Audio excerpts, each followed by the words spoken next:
Hi, I'm laying down in my dim light again, and I just want to say that um uh, I know I don't sneak around my son. Like if my son were unconsciously asleep for 8 hours, and I were in my room or in our other mutual spaces, now I don't have a yard because psychological abuse and poverty, I guess, equals extreme circumstances like this where if my son's not awake with me, I'm not going to the yard anymore because there's too much psychological conflict. So, and I still have the window shut because, like I explained earlier, the psychological abuse, and the TV is turned off. So,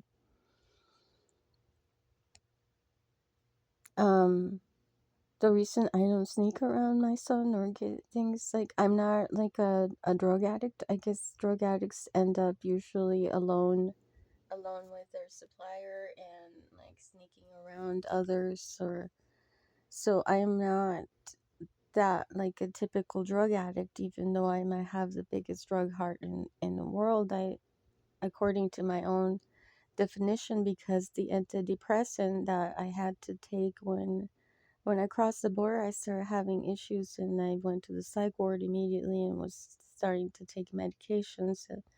When I was 14, 15, 16, no, 15, 16, the LSD experiences were like the most potent antidepressant to my major depressive disorder. So it made me really, really happy afterwards, although it made me exercise to the point of cardiac arrest. And the reason I didn't take that next dose of a cardiac arrest was because I became pregnant with my son. So now I was not suicidal anymore. That's the reason I don't sneak around my son or do anything without telling my son. Like it's as if my life belongs to him, because before I became pregnant with him, I was taking risks with my life. Like I I was going I was going to go dance again on LSD and possibly cardiac arrest and possibly permanently perish from the world.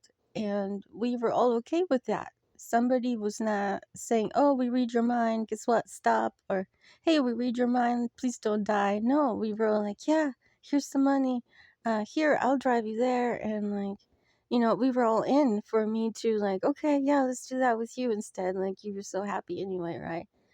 And so that's what I mean. That's what I'm trying to explain to others that are psychologically abusing me, expecting that I have some roundabout way to be dishonest with my family.